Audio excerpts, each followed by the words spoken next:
All right, so welcome everybody to another department colloquium. It's a great pleasure, a privilege to have Professor Edward Lee from the ECS department. He's the Robert S. Pepper Professor Emeritus of the ECS department at the University of California, Berkeley, where he has been leading a number of pioneering projects in embedded systems, cyber physical systems, lingua franca, Ptolemy. These are systems designed to handle distributed systems in different ways. And he's thought deeply about these subjects, especially determinism and its role in these systems. And part of this thinking has now carried over in recent years into more philosophical aspects. So he's written two very interesting books recently aimed at a broad audience: Plato and the Nerd and the Co-Evolution.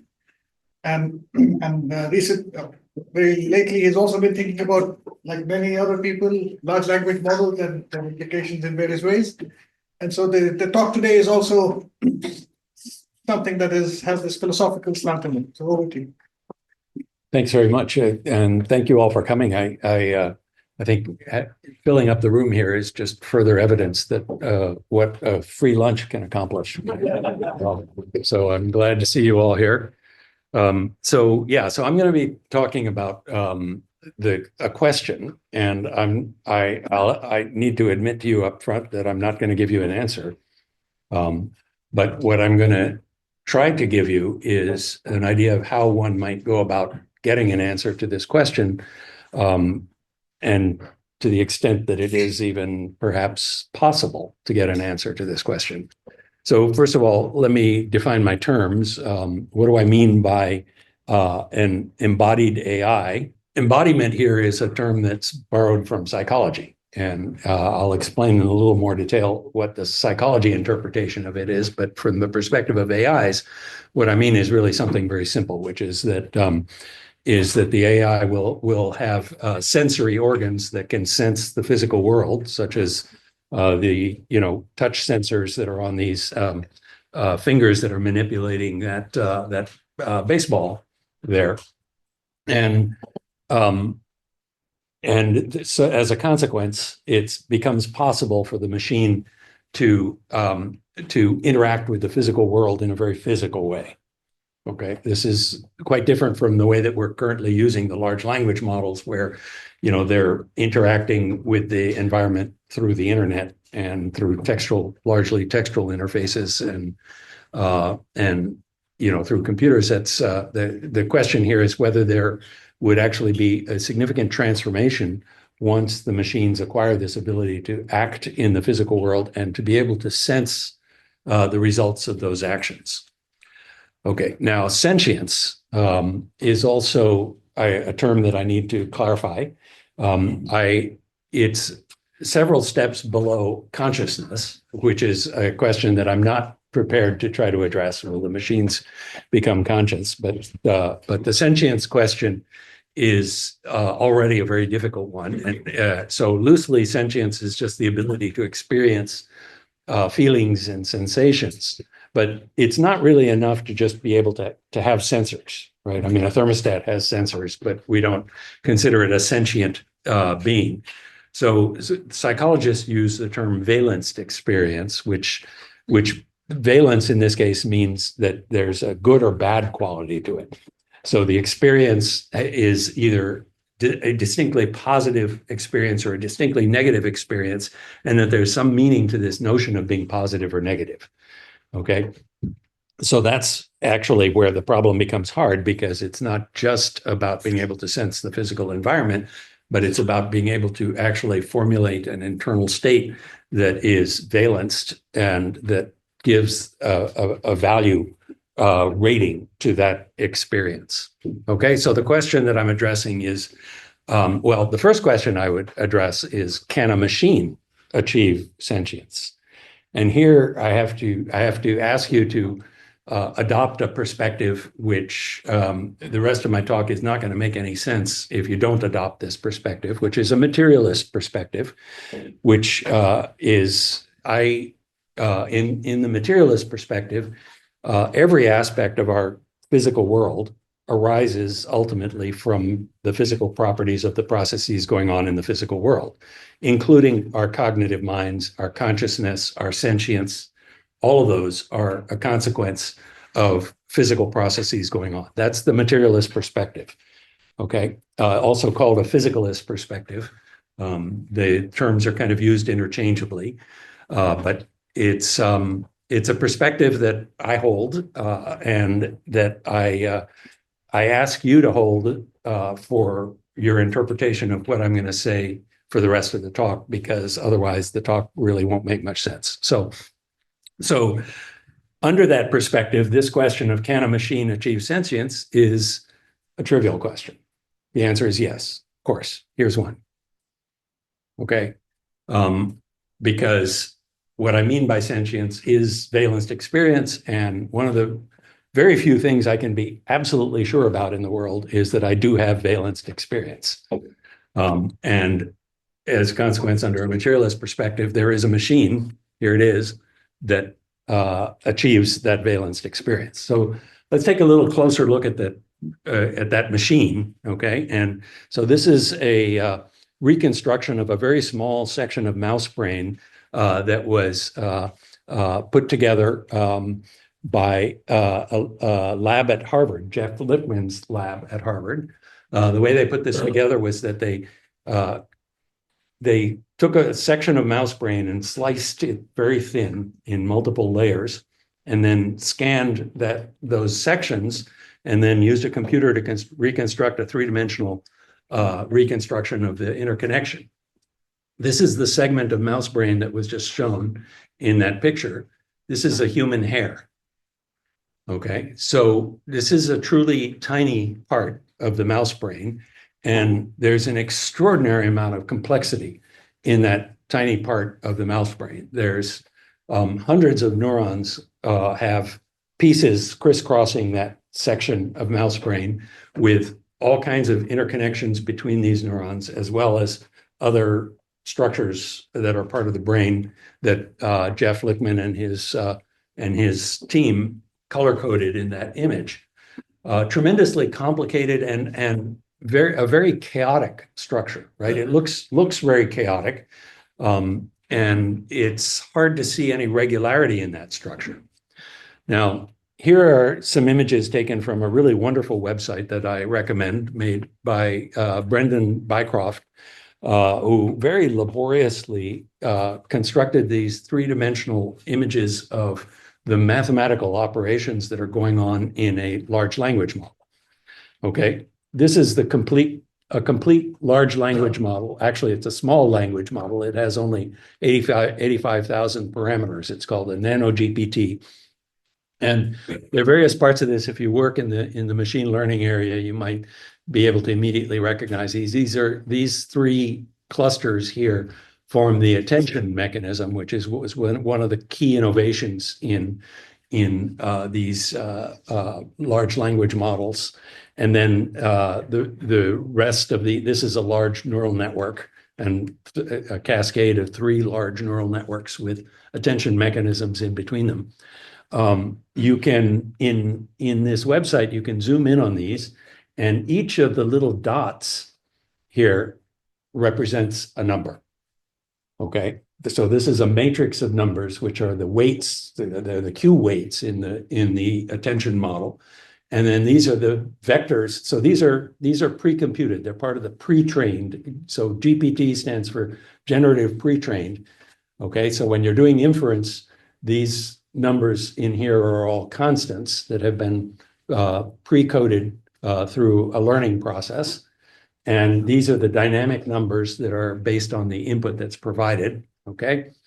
Now, and the operations here are matrix vector multiplies, okay? Now, this structure looks a whole lot more regular than that brain structure, but that's actually a misleading interpretation, because in fact, a better interpretation is that each of these numbers represents a degree of connection between two components. And the numbers are completely chaotic, right? They're wildly varied, and it's very hard to see any patterns in the numbers. And so if you were able to look at the numbers and the interconnection represented by these numbers, it would look just as chaotic as the brain, that segment that I just showed you. Okay, so my claim is that even though, you know, we have put these into what looks like a regular structure, it's actually pretty chaotic and pretty irregular. So, you know, that suggests that there may be, at least at a superficial level, some commonality between these mechanisms, and that's so, you know, we can't necessarily rule out properties that occur in the biological machine. We can't necessarily just automatically say, well, those can't possibly occur in this silicon machine because the structure is so different. Well, maybe the structure really isn't that fundamentally different. Okay, so then I'd like to get at some fundamental questions about this issue of sentience. So first of all, sentience, as defined, valenced experience, is not externally observable. Okay, I infer that you also have valenced experience, but I don't have any direct evidence of that. I really only have direct evidence of my own valenced experience. Okay, so the first question that I'd like to address is actually, is it possible to have knowledge of something that exists that is not externally observable? All right, and what I'd like to do is sort of demystify the idea that actually, yes, we can have a very clear notion of a fact, a truth about the world that is not externally observable. And I'm going to use a computer science argument to show you that that is in fact well within our technical chops to talk about this kind of thing. Now, I should point out that I've immediately created for us a pretty steep hill to climb. Okay, because under the predominant philosophy of science, largely codified, I think, very elegantly by Karl Popper, rather, is that we really need to eliminate first-person involvement, that the goal of science is to be objective, that everything should be based on external observation. Okay, and under that mantra, any fact that is not externally observable is not a scientific fact. So if we adopt this philosophy of science, we're screwed right from the beginning. We're not going to be able to do a scientific study of valenced experience. To me, that is a very unfortunate conclusion to draw. And so I ask you to put aside that bias in the philosophy of science and say, no, actually, we do want to study things that are not externally observable. And I'm going to show you exactly how one goes about studying things that are not externally observable in a rigorous way, okay, without subjecting yourself to sort of fuzzy, touchy-feely, spiritual kinds of answers that might be much harder to rigorously defend. So let me start with this idea of knowledge not being externally observable. And I'm going to use a result from computer science that got a Turing-award. Okay, the Turing-award winners were Shafi Goldwasser and Silvio Micali. They were working at MIT at the time. Shafi Goldwasser is now one of my colleagues at Berkeley. But they developed this idea that called a zero-knowledge proof and got the Turing-award for this. Okay, and a zero-knowledge proof is a construction of knowledge that is not externally observable. And I can explain to you zero-knowledge proofs using an explanation that's due to these two guys, Jean-Jacques Kiscatier and Louis Guillou, and their kids. So when they published the paper, they list the first names of their kids. And the title of the paper is How to Explain Zero-Knowledge Protocols to Your Children. Okay. I'm going to use their explanation with some changes of names. Okay. So the challenge is, how can one person prove to another that they know a secret while revealing nothing about the secret, and most importantly, without giving that other person the ability to prove to anyone else that they know the secret? Okay, so I want to convince you that I know a secret, but not give you the wherewithal to convince your neighbor that I know the secret. So only you individually will acquire that knowledge, and you can't share it. You don't have the mechanisms by which you can reliably share that knowledge. Okay, so this shows, this is a demonstration of the possibility of having knowledge that is not shareable. All right, so how does this work? Well, the way that these folks and their kids explain zero knowledge proofs is with this fanciful cave that they called Alibaba's cave.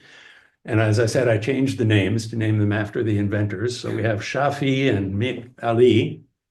And we have this funny circular cave with a locked door inside the cave that requires a password. All right. And Mick Ali would like to know whether Shafi knows the password. And Shafi does know the password, okay, but she doesn't want to reveal the password to Mick. And she doesn't want Mick to be able to convince anyone else that she knows the password. She wants to convince Mick and Mick alone, right? So she's not a very trusting person. Now, okay, one way that she could convince Mick that she knows the password is that they just both go into the cave and she goes in one side of the cave and comes out the other. And now Mick says, oh yeah, of course, you must know the password.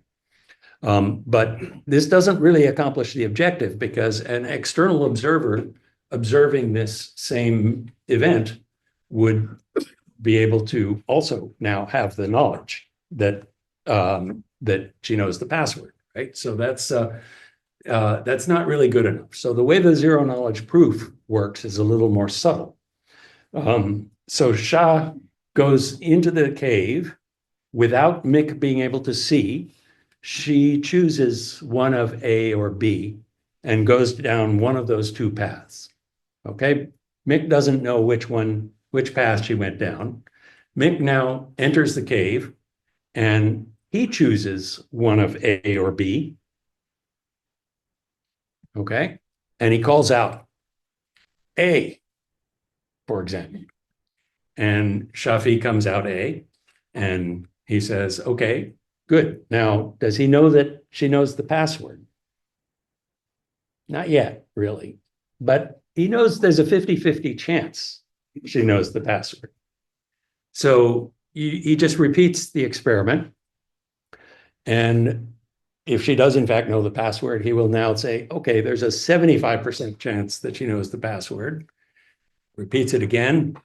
Now there's a 82.5% or whatever it comes out to. And he can repeat it as many times as he likes and build up an arbitrary amount of confidence in her knowing the password. Okay. Never perfect confidence. It doesn't, that's an interesting thing about this. It is you acquire knowledge to an arbitrary level of confidence short of definitive proof. Okay. Now, this has some pretty interesting connections to, first of all, the idea of there being first person involvement, the notion of free will, and a connection with randomness. Okay, all of these things get intertwined in this story. So let me try to explain that. Now, suppose that when Mick enters the cave, instead of just mentally choosing one of A or B, Mick pulls out a coin and flips it. Okay, and uses that to choose A or B.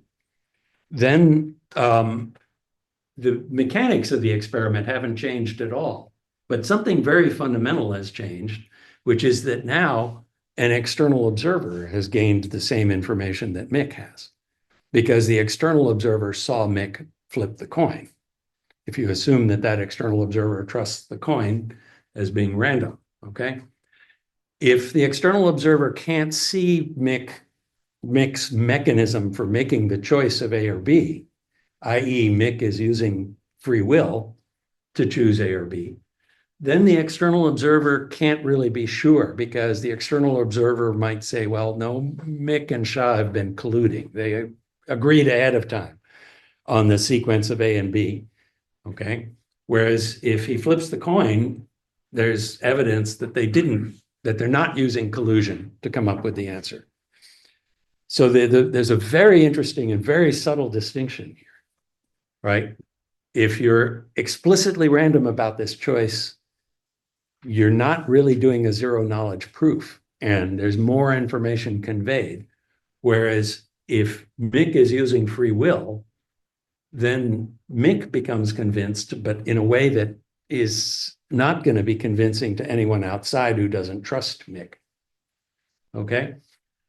That's a really interesting and very subtle connection. It's also, to me, it's fascinating that, there's a lot of debate in philosophy about whether free will actually exists. That debate doesn't matter for this purpose. The only thing that matters is that Mick believes that free will exists.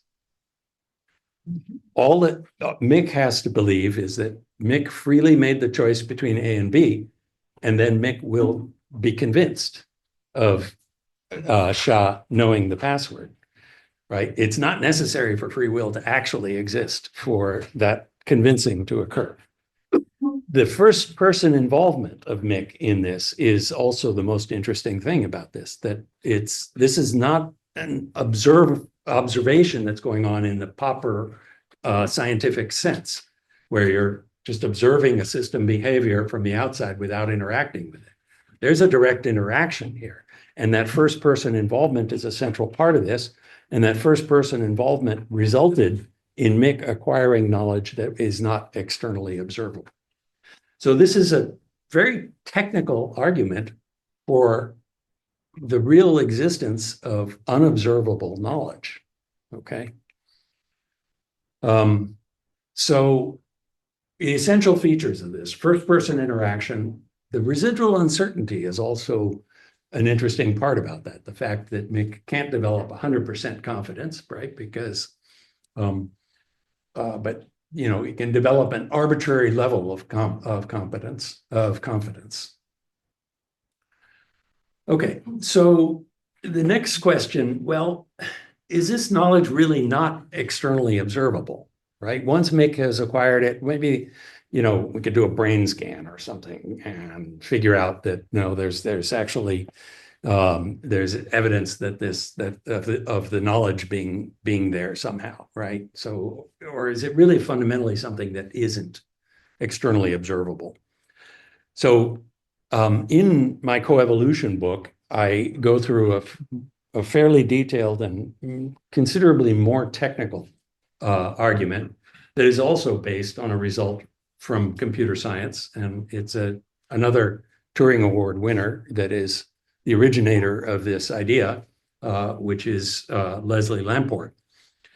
So the idea here is we can model what's going on in this cave with automata, okay? And so here is an automaton that models Mick Ali's behavior. He starts out in a state that's outside the cave. He transitions to a state to being inside the cave, calls out A or B, and then goes to an end state after doing that. Here's an automaton that models Shafi not knowing the password. She starts out outside the cave, enters the cave, and goes down either A or B. But once she is in either A or B, she's stuck there and can only come out A, or can only come out B, depending on which branch she took. So these two machines have an interesting relationship between them. And when you try to get their behaviors to match, you find that this machine is able to simulate this machine, but not vice versa. Okay, and so Shafi without the password is going to suffer from that asymmetry. But if Shafi knows the password, okay, then the automaton looks a little different. She starts out outside the cave, she moves inside the cave, and she chooses either A or B non-deterministically. But then depending on whether Mick calls out A or calls out B, she'll take either the A transition or the B transition. And now Shafi is able to simulate Mick's machine. So now the two machines are able to simulate each other. Now, in Robin Milner's theory, it turns out two machines being able to simulate each other is not really quite enough. You need a stronger condition that he called bisimulation. And the intuition behind this is that it is possible to have two automata, two non-deterministic automata, that are absolutely, completely indistinguishable to a third-party observer. That there's no way for an observer to be able to tell the difference between these two machines. But if you can interact with the machines, they will behave differently. So the interaction itself becomes more powerful than just observation, that you can actually distinguish two machines through interaction. These two machines you would not be able to distinguish them because they are in fact bisimilar. But we can construct a machine that is not bisimilar, okay? This machine right here, which is where Shafi is guessing the password. And if you now make the you don't allow these machines to interact, but you just observe, these two machines become completely indistinguishable. Okay, Shafi guessing the password and Mick Ali working in this way become completely indistinguishable to a third-party observer. In fact, and in Milner's formulation, the way that he shows that, he shows that this machine is able to simulate this one and vice versa. So they can simulate each other. And as a consequence, to any third-party observer, they're completely indistinguishable. But a machine that can interact with them can tell the difference between them. Okay? So this is another indication of the possibility of there being knowledge or facts that are not externally observable. Okay? And that you can only acquire knowledge of these through interaction rather than through observation. So interaction, so the conclusion here really is that objective observation is actually a weak mechanism. And this obsession that we've had in the philosophy of science with objective observation only is tying our hands behind our back and preventing us from being able to investigate phenomena that exist in the world that require first-person interaction in order to be able to identify and characterize. So first-person interaction, this is a really key aspect of this. This requires a self. First-person interaction, by definition, you've got to be involved. All right, one way to think of it is, a system that interacts with another system, meaning it is affected by it as well as affecting it, can know things about that system that no external observer can know. All right, that's a really profound statement, and it requires us to start to rethink how we evaluate the scientific enterprise, and this idea of objective observation may be just too strong, okay? So I'd like to now tie this back to a key idea from psychology, which was originally codified in a very elegant way by the developmental psychologist Esther Tellin. Here's a picture of her. In her words, so she coined the term embodied cognition, which is essentially the claim that cognitive function arises from first-person interaction. Okay, this notion of first-person interaction in this thesis of embodied cognition is central to the very existence of cognition. Okay, she says, the mind simply does not exist as something decoupled from the body and the environment in which it resides. Another quote from her book, cognition depends on the kinds of experiences that come from having a body with particular perceptual and motor capabilities that are inseparably linked with that together from the matrix within which reasoning, memory, emotion, language, and all other aspects of mental life are embedded. right? She really treated this as kind of a universal interpretation of cognition. So the cognitive mind in this thesis is not a process going on in the brain. It's the brain's interaction with its environment. It's the interaction that is the cognitive process. Okay, not the process in the brain, but the interaction. That's a really central thesis, and it's been kind of a revolutionary thesis in psychology. And it gives kind of a whole new interpretation to many ideas in psychology. So my thesis is that qualitatively different AIs will arise when we give them sensors and actuators in the physical world, because they will acquire this ability to create processes that are interactive in this very sense, okay, where the process is the interaction with the physical world. So let me dive in a little more to what I mean by a process that's interactive with the physical world. So let's talk about, this is a figure taken from my discussion of this question in this coevolution book. By the way, this is an open access book, so you can just download the PDF. You don't have to pay any money for it, even though it was published by MIT Press. So let's talk about speech production. So when a human produces speech, okay, it's not just an output. In fact, people who are hearing impaired have difficulty producing intelligible speech. And the reason is that producing speech is not just producing output. It's integrally tied with an input as well. So there's a feedback process, right? And the term that's used in psychology and in neuroscience is that you've got neurons that are issuing commands to muscles, for example, to tighten your vocal cords and squeeze your lungs to force air out and reshape your mouth, right? These are motor references. The motor references control the vocal tract, and sound is produced, and then your ears pick up that sound, not just through the acoustic paths, but also, not just through the air, but also through the bones in your head, right? But there's a coupling back from the speech production into the ears. And the nervous system actually feeds back that motor reference into the sensory system, which constructs an expectation, which they call an expected reafference.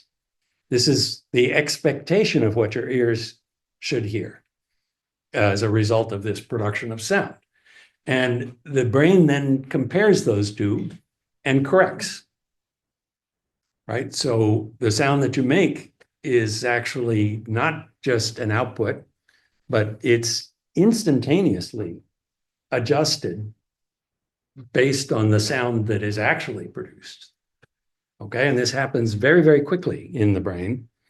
And this feedback system is part of our production of speech. So in this model, speech is very much one of these embodied cognition kind of phenomena. The production of speech isn't just something output from the brain, but it's rather an interaction with the physical world. It's the interaction that is actually the speech. Now, it turns out that this kind of interaction is already found in machines. So one of the revolutions in hi-fi audio is feedback, right? It used to be, when I was in college, loudspeakers were completely passive devices.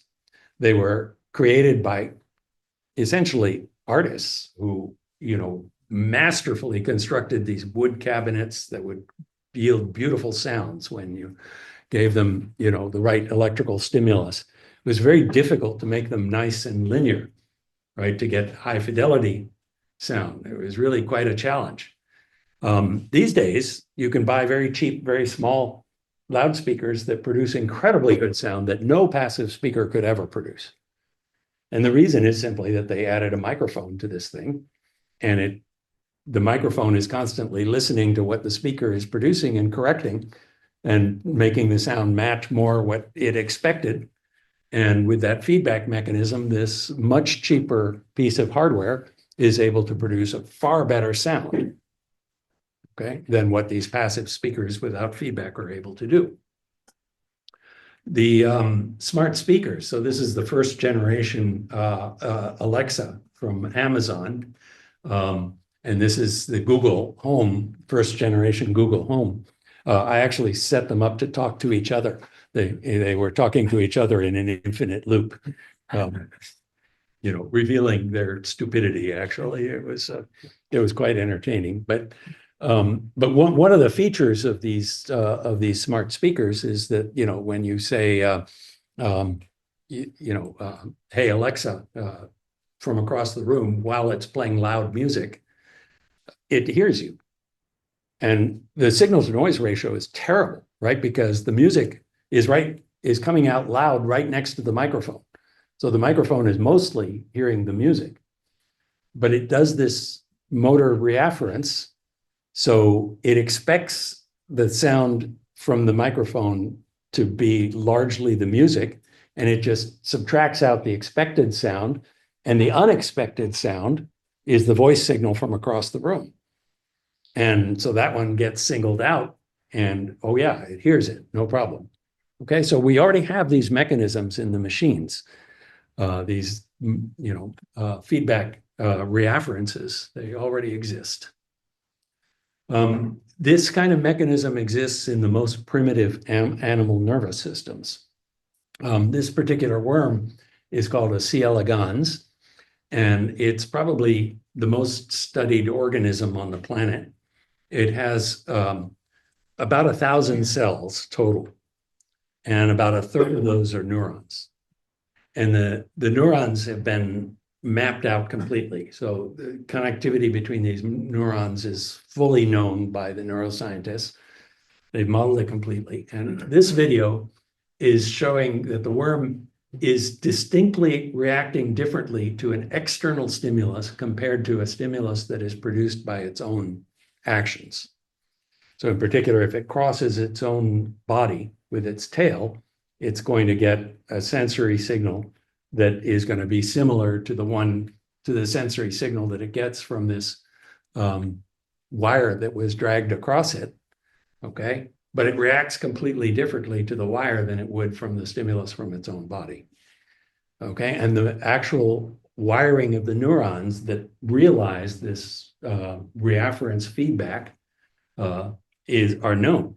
Even more interesting is this lower video, which suggests that the sense of self of the worm actually extends beyond the individual worm to other members of its own species.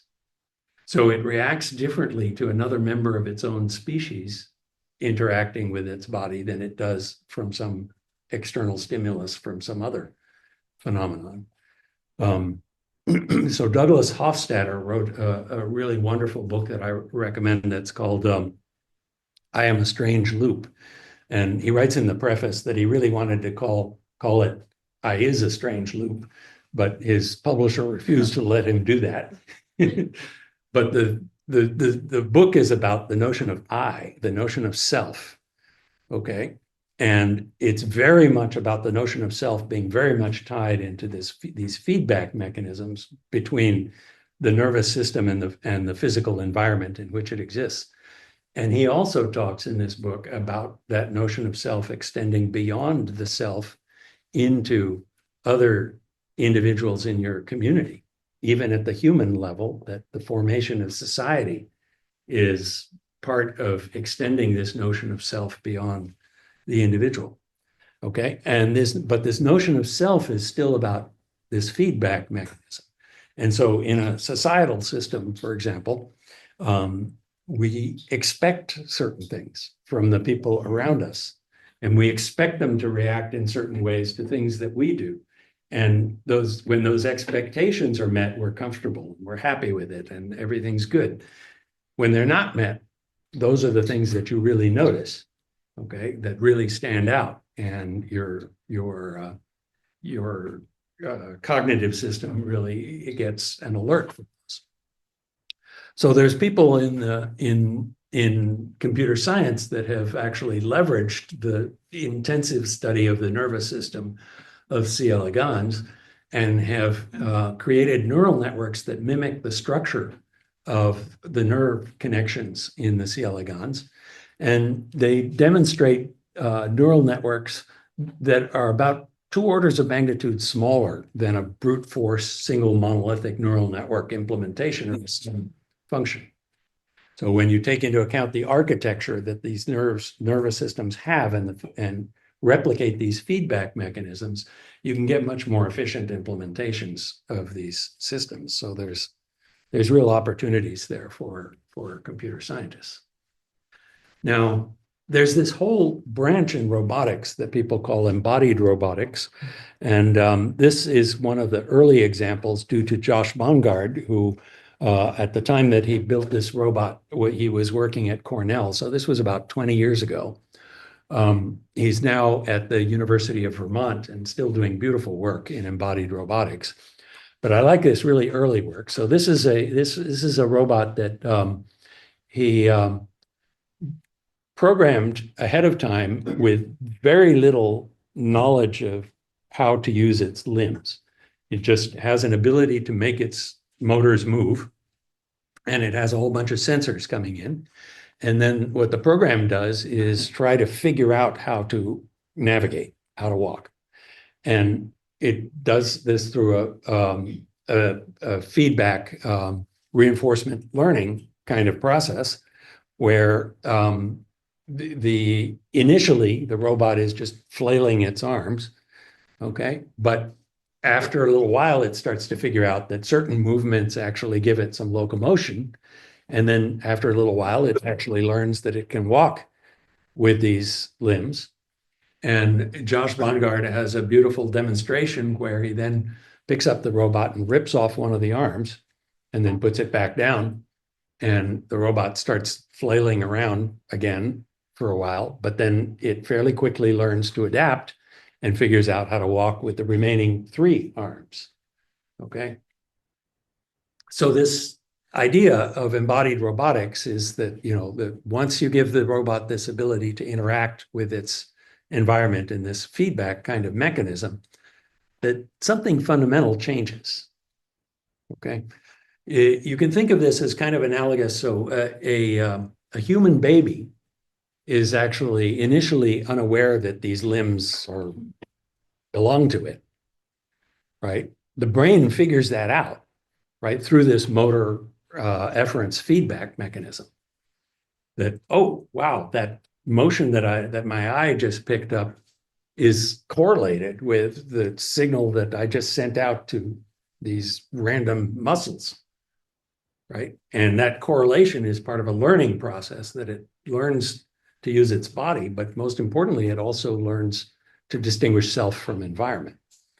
And so that the first person emerges from this learning process, okay? So embodiment enables feedback, interaction, subjectivity, a sense of self, and maybe even free will, okay? That becomes a more difficult question, one that I address some in this book. But the key observation here is that really interaction is more powerful than observation. Interaction requires a first-person self, and a first-person self requires interaction.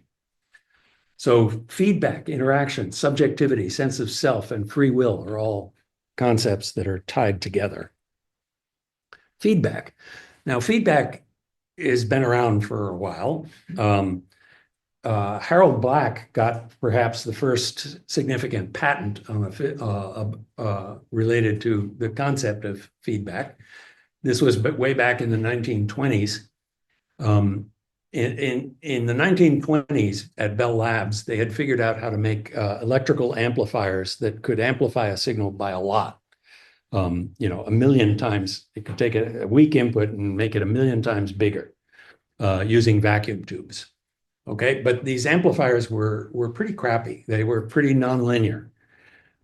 Harold Black figured out that through a feedback mechanism, if you were willing to sacrifice, say, a factor of 10,000 in gain, you could gain a factor of 10,000 in linearity.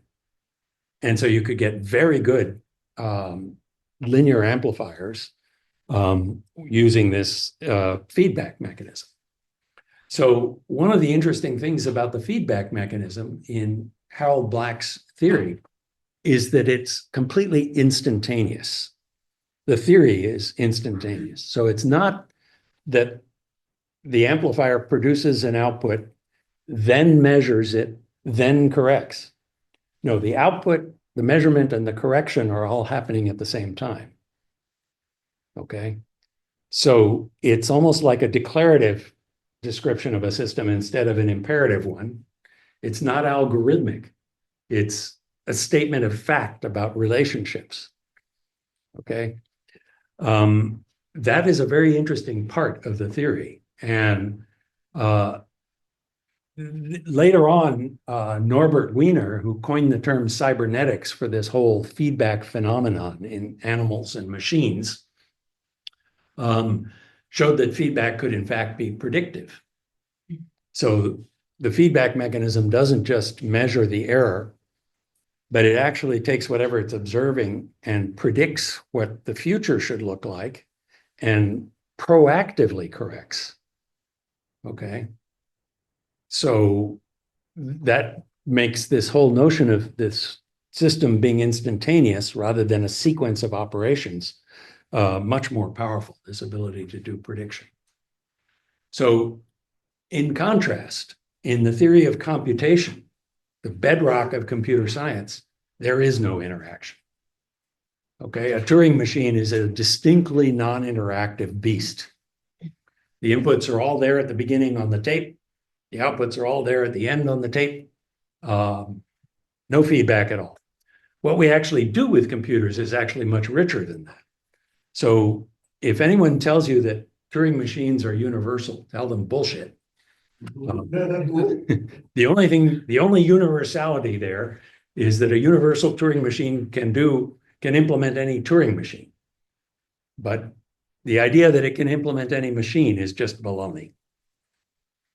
So what is a first-person self? Well, okay, so let's go back to the question of sentience. Sentience is the ability to experience feelings and sensations. Well, you need a first-person self to be doing that experiencing, right? So efference feedback enables distinguishing self from non-self. So my thesis is that in more complex animal, this gives rise to a sense of causation, the ability for the self to act with consequences.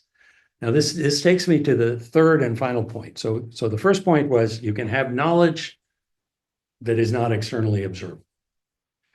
The second point was that you can have two systems that are completely indistinguishable to any objective observer, but that are different if you can interact with them. Okay. And I then tied those two ideas into this notion of feedback and this notion of embodied cognition. Now I'm going to go a step further and say that this notion of self and this ability to distinguish self from non-self is tied in with this notion of causation, which then also ties into questions like, can you be held accountable for your actions? Okay, so in this efference feedback mechanism, my brain tells my muscles to do something, and I expect a certain response from the environment. Okay, that builds in my brain this notion of self, this ability to distinguish self from non-self, but it also builds in my brain this notion of causation, the fact that I can make something happen and that there will be consequences. Okay, when we hold a person accountable for their actions, we're assuming that feedback mechanism exists, right? Otherwise, you couldn't really hold them accountable. Okay, so this notion of causation brings me to the third and perhaps the most subtle and most difficult point that I'm going to make. So the point is that causality or causation is actually subjective. It's not something that fits within the Popper theory of science. And you might say, oh, wait a minute, isn't science all about causation? Actually, it's not.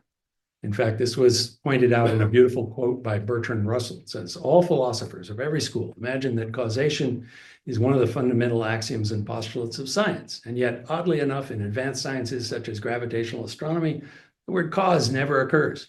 The law of causality, I believe, like much that passes muster among philosophers, is a relic of a bygone era, surviving like the monarchy only because it is erroneously supposed to do no harm. Very colorful terminology, right? This was in 1913. Bertrand Russell said this.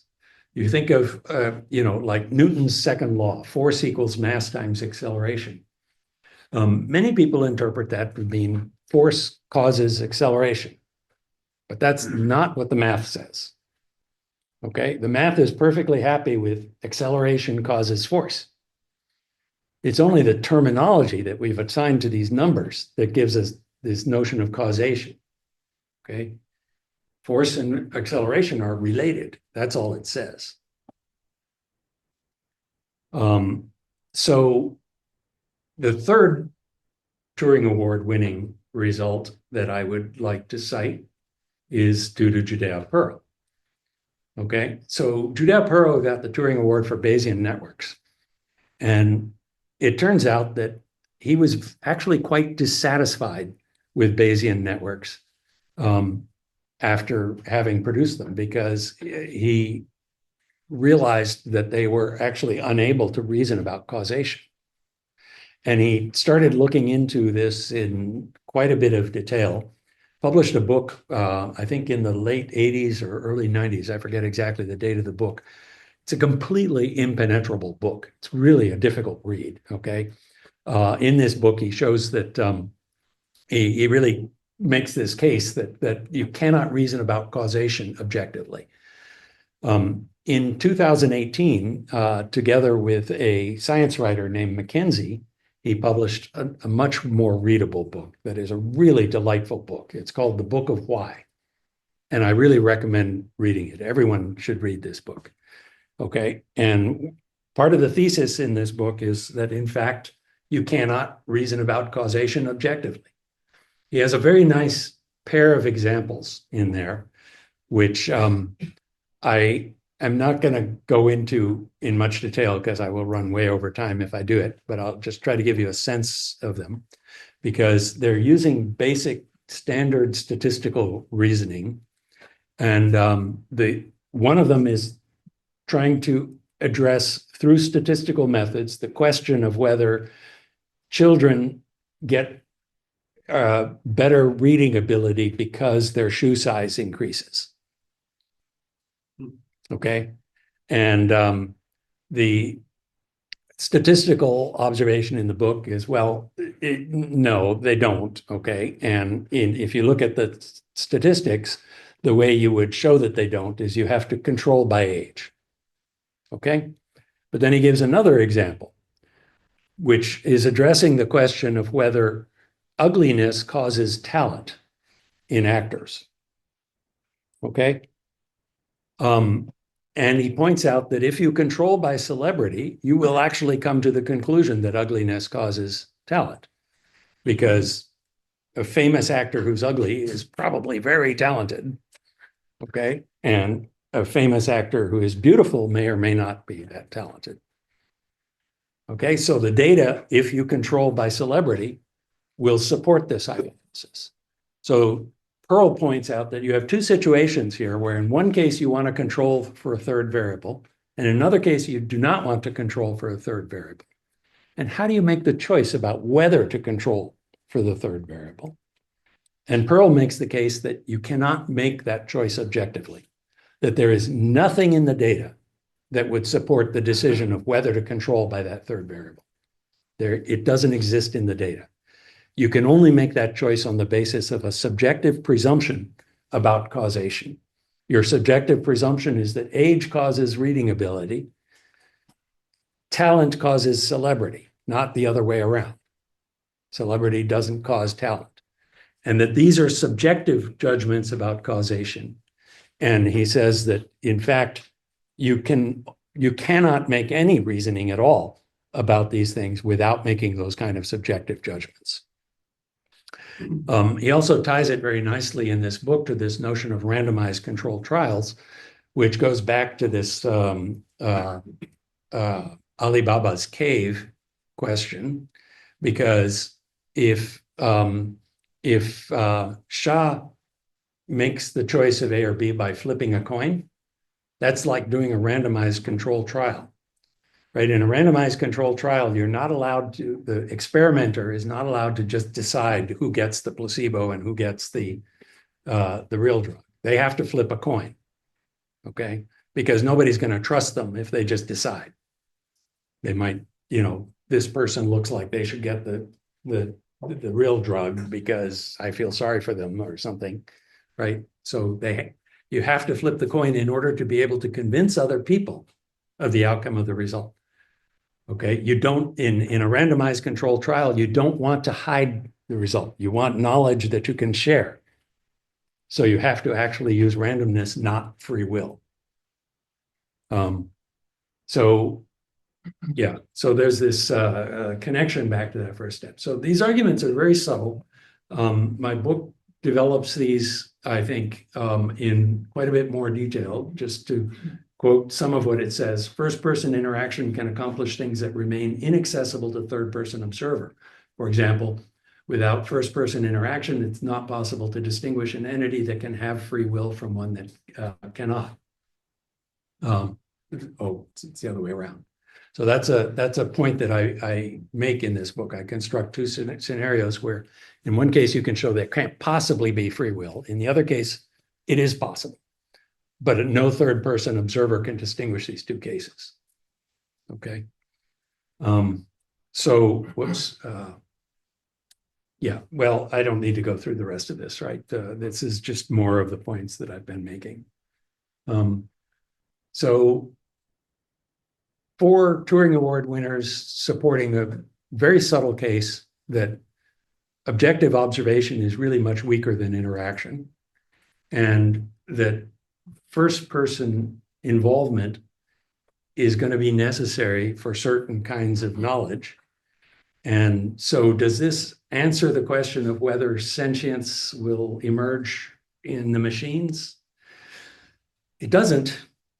But it suggests that once the machines have this kind of efference feedback, that there might be first-person phenomena that will emerge in these machines, and that conceivably sentience could be one of the phenomena that would emerge. But these will be first-person, and consequently, we will really never know for sure whether this has happened. So thank you very much.